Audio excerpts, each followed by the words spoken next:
2000 plus जो है math reasoning का क्वेश्चन इसमें दिया गया है। ठीक है, जो एग्जाम में सिर्फ पूछा है वही है, जो प्रीवियस ईयर में थोड़ा ऊपर कर देते हैं। किरण पब्लिकेशन का बोलिएगा ना 2000 प्लस वाला मैथ रीजनिंग का सीट देने के लिए, सीट ने इसमें सिर्फ क्वेश्चन दिया गया है, सॉल्यूशन दिया गया है। जिनको दिक्कत होगा अगर चाहिएगा तो 10 दिन में इस बुक को खत्म कर सकते हैं। ठीक है, आसानी से, बहुत पतला भी है ना। ठीक है, और खास कर जो एग्जाम में पूछा वो क्वेश्चन प्रीवियस ईयर के है, तो इसमें कोई दिक्कत नहीं होगा किन्हीं को बनाने में, मन भी लगेगा। चैप्टर वाइज दिया हुआ भी है, लगभग एक चैप्टर से 25-30 क्वेश्चन जो एग्जाम में पूछा गया वो दिया हुआ है, तो सभी लोग लेके घर पे अपना बनाइएगा। ठीक है, फिलहाल चलिए क्यूज करवाते हैं, सुनिए ध्यान से। जाना किन्हीं को नहीं ना बीच में, कितना देर चला तो ये कंटिन्यू 1 घंटा, आधा घंटा आपके 1 घंटा के बराबर होगा। चलिए ध्यान दीजिए। क्या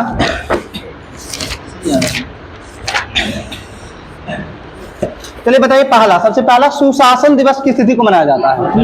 ठीक है, सुशासन दिवस हो जाएगा 25 दिसंबर को मनाया जाता है। विश्व विद्यार्थी दिवस किस तिथि को मनाते हैं?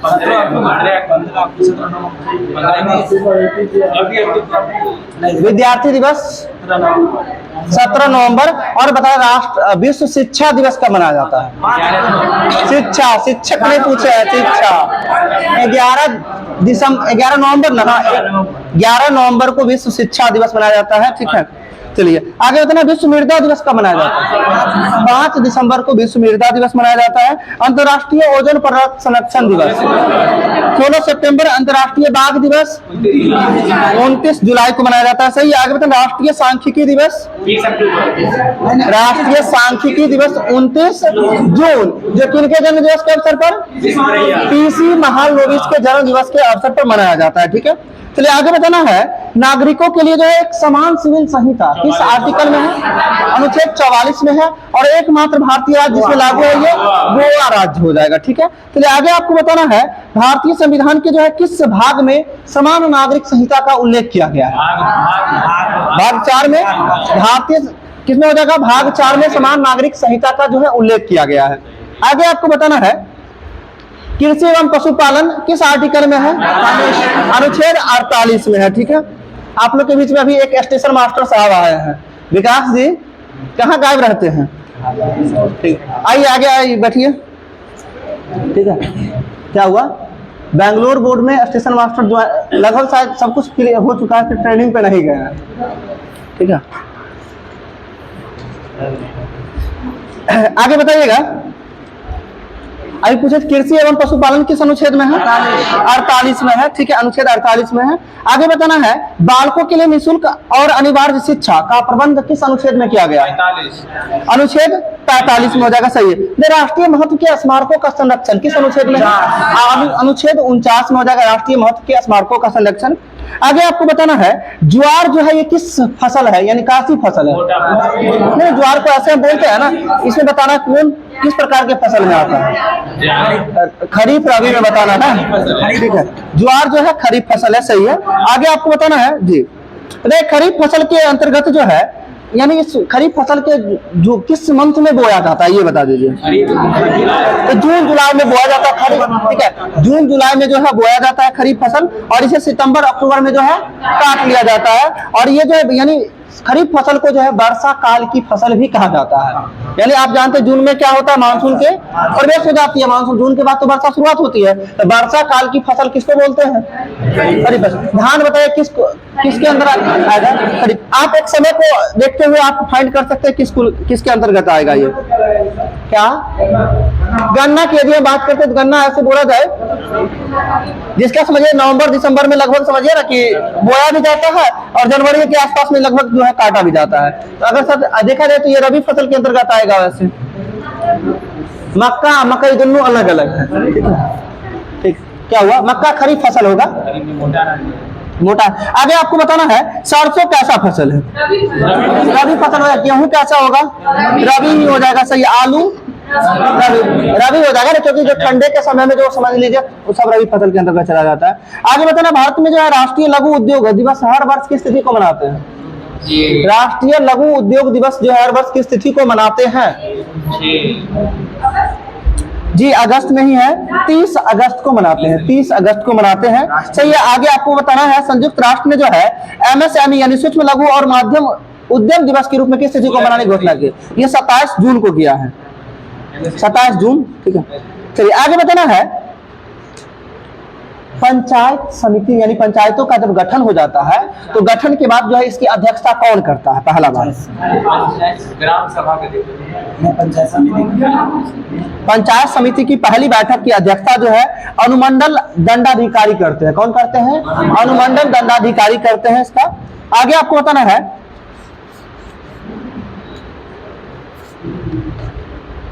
पाक जलवायु मध्य जो है किस किस के मध्य स्थित है? भारत और श्रीलंका से। बताइए भारत की सबसे छोटी सीमा रेखा किस देश के साथ जुड़ती है? अफगानिस्तान के साथ, जो कितना किलोमीटर? 106 किलोमीटर दूर था। बताइए भारत चीन के साथ जो है सीमा कितना साझा करता है? 33-23 हो जाएगा भारत चीन के साथ। और बताइए भारत पाकिस्तान के साथ कितना करता है? 40-96 बांग्लादेश है, 34 बताते हैं ना, 33-23 बताया। ये तो भारत चीन है और भारत पाकिस्तान का थोड़ा कम है इससे, 32-14 है। नहीं, एक बार देख लीजिए, चेक करिए तो भारत और पाकिस्तान के बीच सीमा कितना है? क्या हुआ? 32-14 होगा, देख लीजिए ना। अब डाउट वाला चीज को कंफर्म नहीं करना चाहिए। 29-33 है, 29-33 भी नहीं होगा, 29 सीधा 2900 है, 29-33 वो दूसरा चीज है। 29-33 वो 29-33 क्या है? भारत का जो है ना पूरब से पश्चिम विस्तार जो है भारत का, वो 29-33 है। और 32-14 जो बोलते हैं उत्तर से दक्षिण विस्तार जो है वो 32-14 है भारत का, ठीक है। 33-23 भारत पाकिस्तानी है ना, भारत पाकिस्तान 33-23 है, भारत चाइना ज्यादा है इससे, 3488 किलोमीटर भारत और चाइना हो जाएगा। फिर अफगानिस्तान भारत और अफगानिस्तान के बाद कितना? 106 किलोमीटर हो जाएगा, ठीक है। और इसके साथ बात करें हम बांग्लादेश का 40-96, और इसके साथ बात करें नेपाल का 1751 हो जाएगा।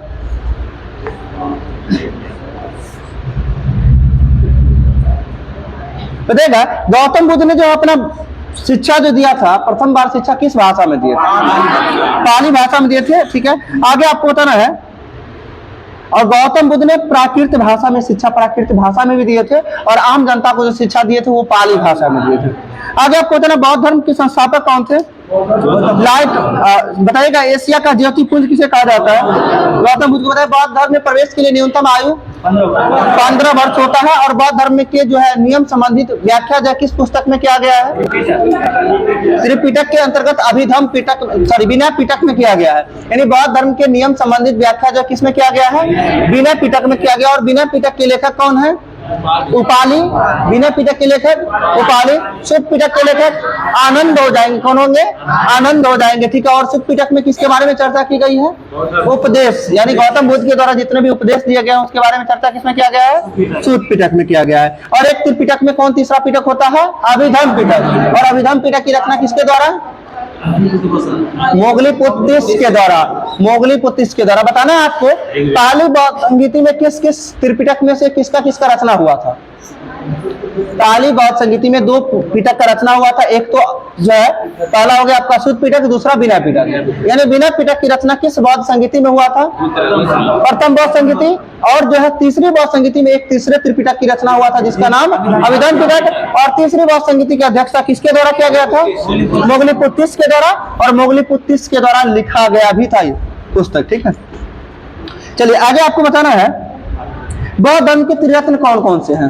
ठीक है, बौद्ध धर्म और संघ हो जाएंगे, बौद्ध धर्म के त्रिरत्न हो जाएंगे। बताइए कन्नड़ साहित्य के त्रिरत्न कौन कौन है?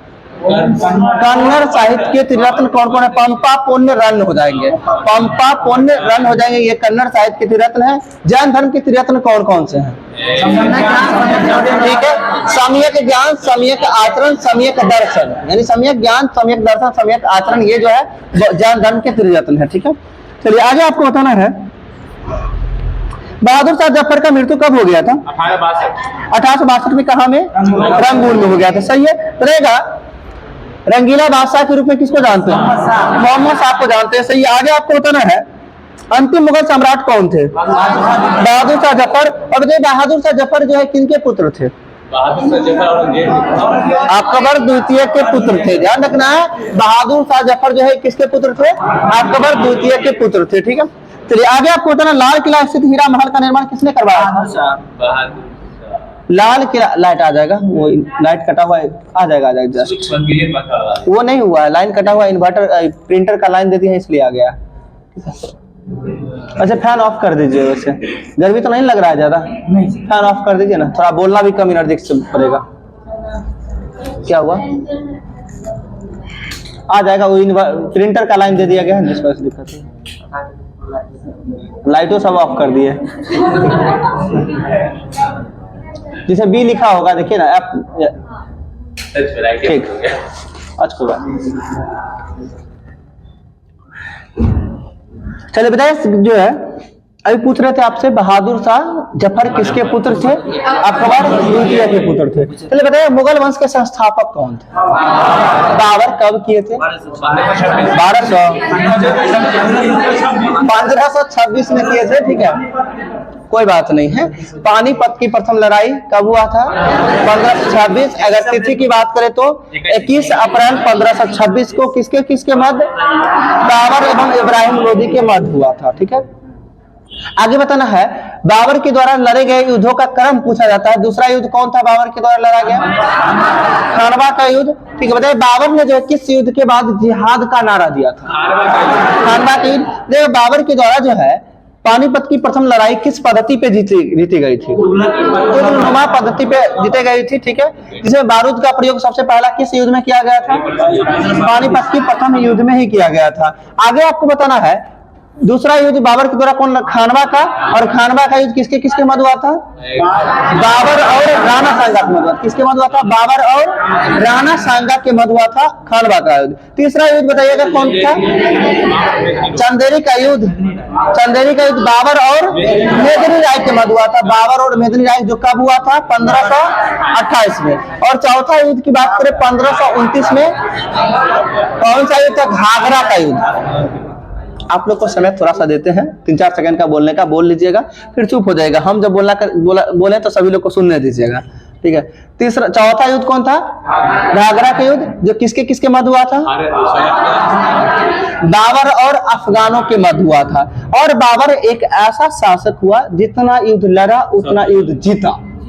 ठीक है, आगे बाबर की मृत्यु कब हो जाती है?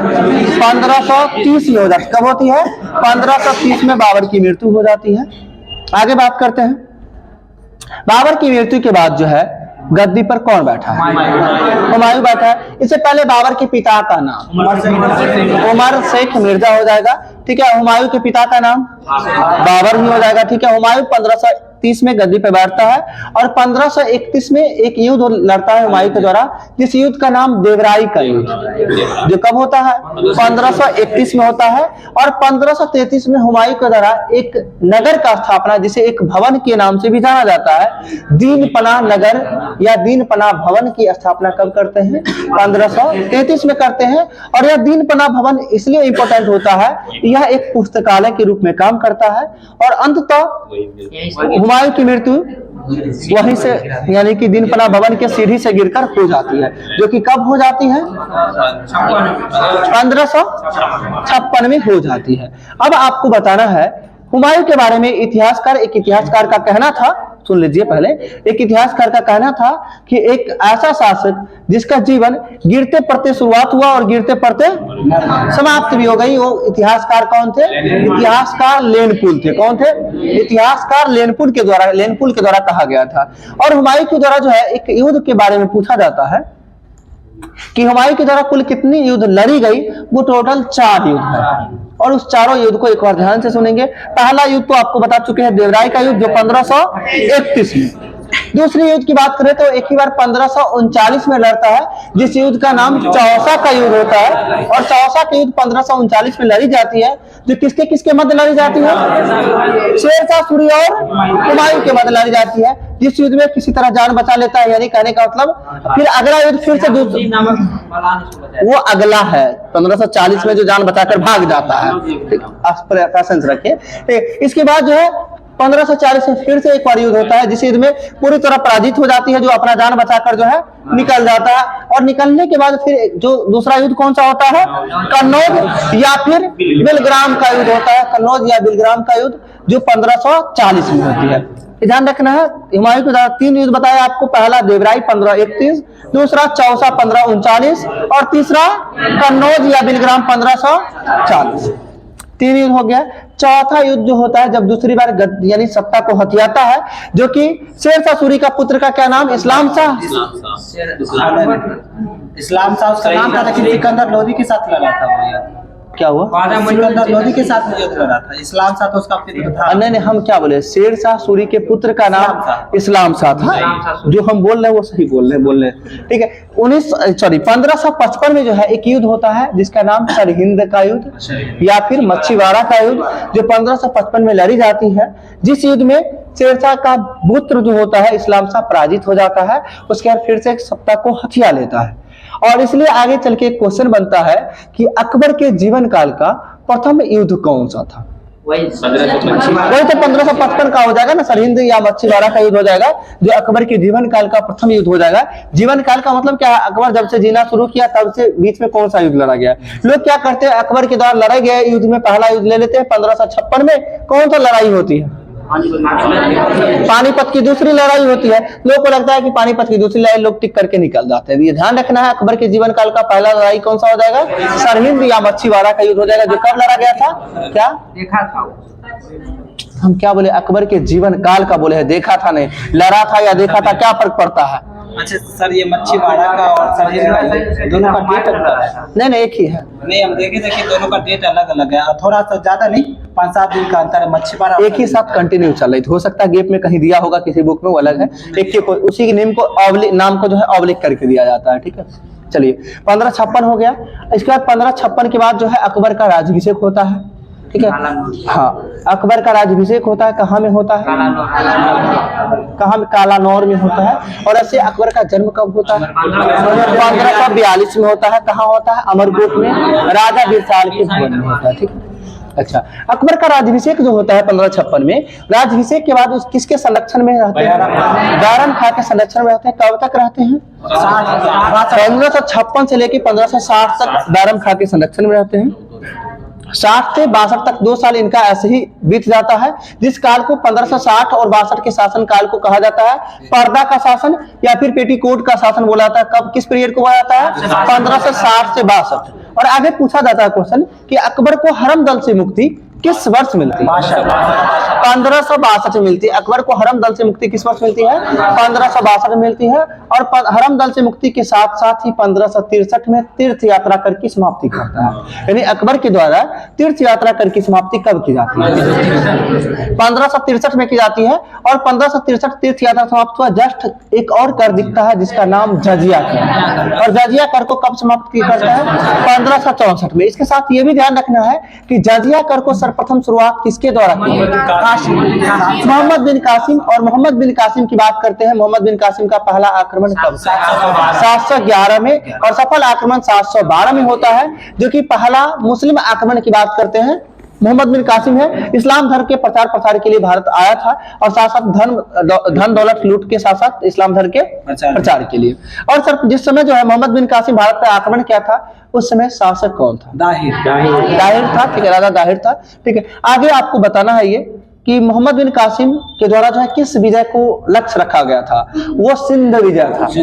यानी मोहम्मद बिन कासिम का पहला सिंध पे आक्रमण किया गया था। उस समय वहां के शासक कौन थे, राजा दाहिर थे।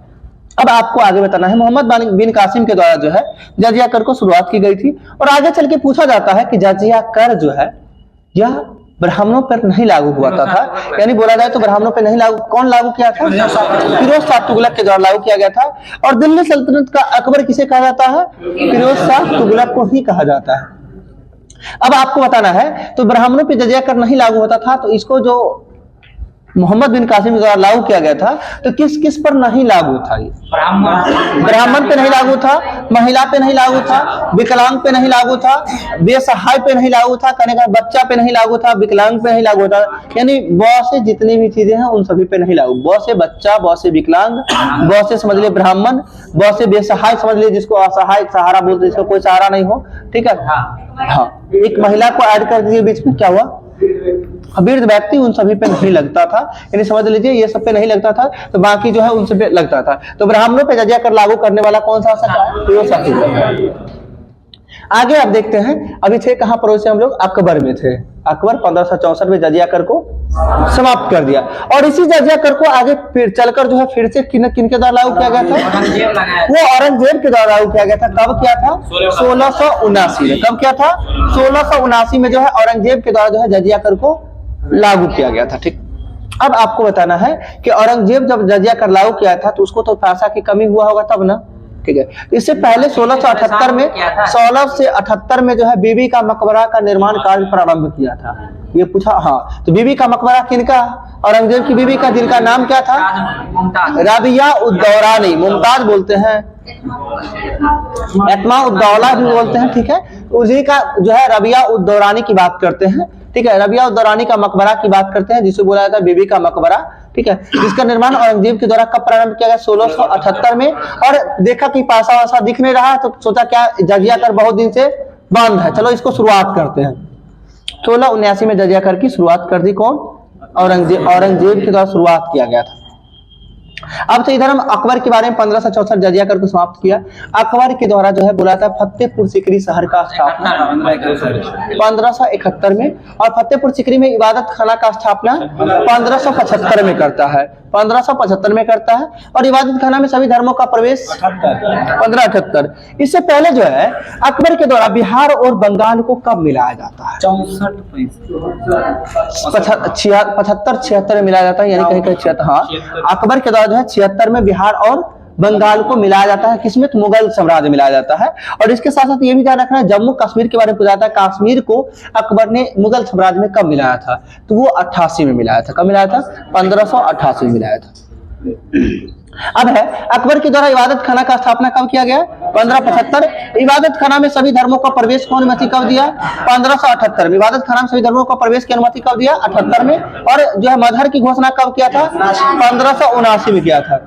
तन्नू जी, अकबर के द्वारा इबादत खाना का स्थापना कब किया गया था?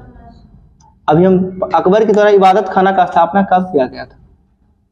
1580। अच्छा, सच बताइएगा, आपका ध्यान क्लास में नहीं ना था? नहीं ना था? गलत बात है, क्लास में है तो क्लास में रहना है, ठीक है। देख रहे हैं, थोड़ा सा ये पता चल जाता है आपका जो होता है ना, मतलब सोच, ये फेस का एक्सप्रेशन जो होता है, आप चेहरा कहीं पे एक जगह देख रहे हैं, ठीक है, इसका मतलब है माइंड आपका क्लास से गायब हो गया। आप भले ही कान में आवाज जा रही है, हम 1579 लास्ट क्वेश्चन बोले थे, आंसर पटाख से 1579 निकला, ठीक है। ठीक, थोड़ा सा क्लास में रहे, ठीक है। और कोशिश ये करिए, देखिए होता क्या है कि सभी लोग ऐसे आराम से शांति से कहानी की तरह सुन रहे हैं। कोशिश करिए आंसर को कम से कम क्वेश्चन पे चलाते रहिए, ठीक है। जैसे हम बोले अकबर 1564 बोले, 1564 में जजिया कर समाप्त किया, तो 1564 फटाक से लिख देना, पूरा क्वेश्चन नहीं लिखेंगे, कोई दिक्कत नहीं। आप कम से कम कान के साथ साथ, मतलब जो होता है ना कि शरीर का पांचों ज्ञानेंद्रिय जब एक जगह होती है ना, तो कोई भी काम खराब नहीं होता है, ठीक है। आपका शरीर यहाँ पे है, ज्ञानेंद्रिय कहीं कहीं और घूम रहा है, ठीक है। आप यहाँ बैठे हुए, दिमाग घर पे रहेगा तो कहां से होगा। इसलिए कोशिश करिए क्लास उस चीजों को नोट करते रहे, नोट करते रहिएगा, कभी माइंड अलग जाएगा ही नहीं, ठीक। चलिए 1578 में बताए थे क्या? इबादत खाना में सभी धर्मों का प्रवेश, इबादत खाना में 78 में, ठीक है। 1575 में इबादत खाना का स्थापना, 78 में सभी प्रवेश, और 79 में मजहर की घोषणा। मजहर की घोषणा कब किया था? 1579 में। और 80 में क्या था? दाहसाला पद्धति था, यानी दाहसाला बंदोबस्त की शुरुआत कब किया गया था? 1580 में किया गया था, ठीक है। आगे बताना है जी। दाहसाला बंदोबस्त का अन्य किस नाम से जानते हैं? तो डरमल बंदोबस्त के नाम से भी जानते हैं, ठीक है। अब आते हैं 1582। 1582 में दिन क्या बोले? 1580 में चालू किया था क्या? ये दहसाला पद्धति था, बंदोबस्त था। ये जो बोले ना तो टैक्स वाला था। ये टैक्स वाला ही था, यानी जो हाँ जो टोडरमल एक व्यवस्था दिया गया था कि किसानों के लिए किस तरह से व्यवस्था करके दिया जाए, उसको कलेक्ट, यानी टैक्स का ही एक जरिया था। आगे जो है इबादत खाना में ये सॉरी दीन इलाही धर्म बोल रहे थे। दीन इलाही धर्म की स्थापना कब की गई थी? 1582 में। क्या कब क्या है? 1582 में। और इलाही संवत का स्थापना कब किया गया था? 1583 में इलाही संवत की स्थापना की गई थी। और इसके आगे बोला जाता है अकबर के जीवन काल का अंतिम युद्ध कौन सा था? असीरगढ़ का अभियान या युद्ध था, जो कब हुआ था? 1601 में हुआ था। कब हुआ था? 1601 में असीरगढ़ का युद्ध हुआ था। अभियान जो है, अब बताना है आपको अकबर की मृत्यु कब हो जाती है? 1605 में अकबर की मृत्यु हो जाती है। के मतलब उपलक्ष्य में वो बाज का नहीं करवा था सिक्का पे चित्र। अच्छा, जो हाँ बाज का चित्र बनवाया था, सिक्का पे बनवाया था, वो असीरगढ़ अभियान के बाद बनवाया था। देखिए ऐसे अगर बोला जाए ना तो क्वेश्चन हम क्या है कि एक तरह से बता रहे हैं, इंपोर्टेंट जितना पॉइंट है लगभग एक नजर में जो आ रहा है उस चीजों को बता रहे हैं। तो चीजें तो बहुत सारा चीज है जो छूटा हुआ है। और कोशिश आप इतना कर लीजिए कि जो क्वेश्चन सब कोई बनाए उतना हर हाल में बनाना है, कम से कम वो ना छूटे। कम से कम वो ना छूटे। जो कुछ क्वेश्चन नया है सबके लिए नया है, कुछ लोग बनाएंगे, लेकिन कोशिश करना है उस चीजों को भी अवगत कर लेना है। क्वेश्चन आज का ठीक ठाक था, कोई दिक्कत नहीं ना है? ठीक, चलिए आगे है। अकबर खत्म हो गया यहाँ पे, इसको यहीं पे रहने देते हैं, आगे कुछ बढ़ाते हैं। ठीक है, टॉपिक चेंज करते हैं।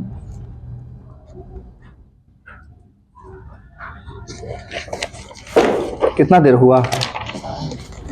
20 मिनट, मात्र 15 मिनट हुआ है, देख रहे हैं। कोई बात नहीं, कोई बात नहीं, कंटिन्यू चल सकते हैं अभी 1 घंटा कंटिन्यू। देखिए लोथल किस नदी के किनारे बसा हुआ? भोगवा नदी के किनारे बसा हुआ शहर है लोथल। लोथल के खोजकर्ता उत्खननकर्ता कौन थे? रंगनाथ राव थे। कौन थे?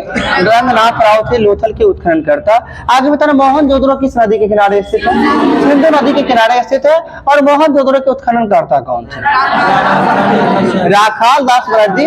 इसमें भी कंफ्यूजन होता है, अभी बोलते हैं। ठीक है, चलिए हड़प्पा के उत्खननकर्ता कौन? दयाराम साहनी। देखिए जिनको दिक्कत होता है एक सॉन्ग याद रखिएगा, हद कर दी आपने करके कोई सॉन्ग है? इतना ही याद है, इसके आगे नहीं याद है, नहीं पूछिएगा।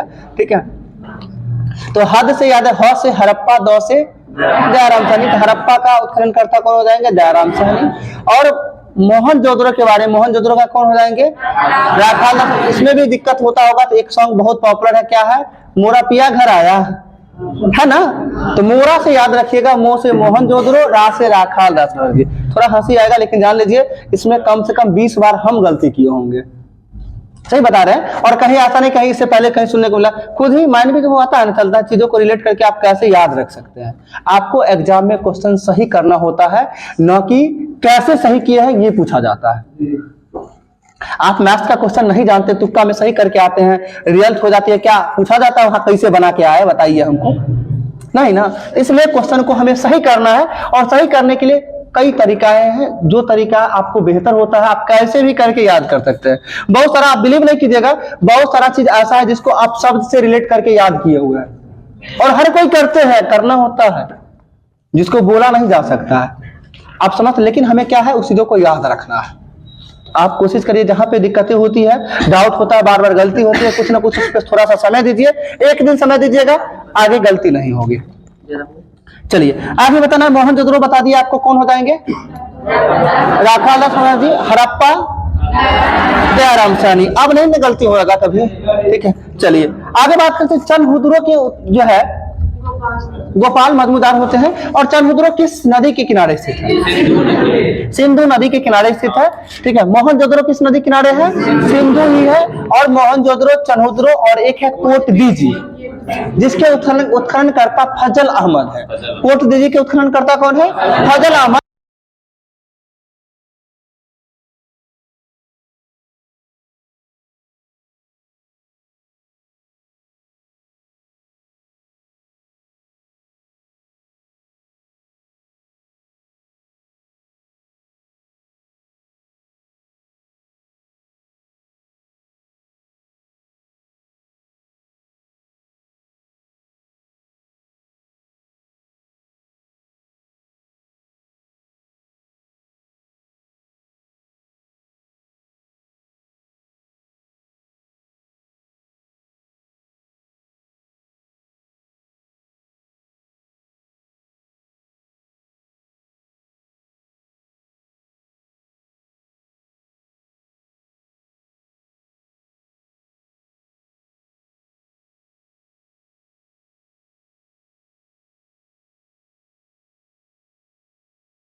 Mic discharge.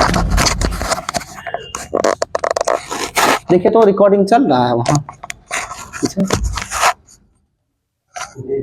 चल रहा है, थोड़ा सा देखते रहिएगा, बंद होगा तो बता दीजिएगा, ठीक है।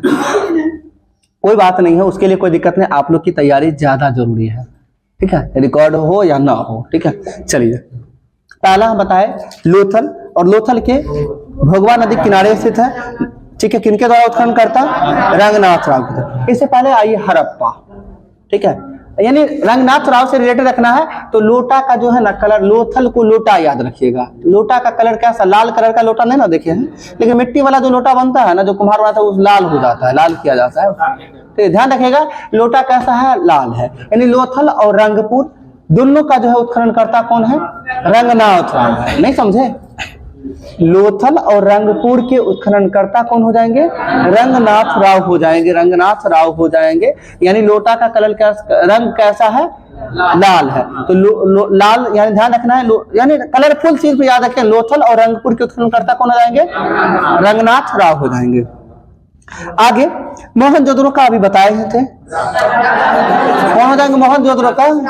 राखाल दास बनर्जी, और हड़प्पा का दयाराम साहनी। इसके बाद होते कालीबंगा का उत्खनन करता, चलिए ये छूट गया था ना शायद उस समय, चलिए इसको भी याद करवाते हैं। कालीबंगा का अर्थ होता है काले रंग की चूड़ियां, या फिर काले रंग की कांच की चूड़ियां होता है कालीबंगा का उत्खनन करता। और कालीबंगा का ये अर्थ होता है, आपको याद करना है इसके उत्खनन करता कौन है। तो कालीबंगा के उत्खननकर्ता की बात करते हैं तो चूड़ी, यानी समझिएगा कि बीबी यदि चूड़ी मांगेगी, नहीं ला के दीजिएगा तो बीबी क्या होगी? सबसे पहले लाल, यानी गुस्सा से लाल हो जाएगी। अगर उसके बावजूद भी अगर नहीं ला के देते हैं तो 2-4 थापड़ लग सकता है, ठीक है।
छोड़ दीजिए, देखते हैं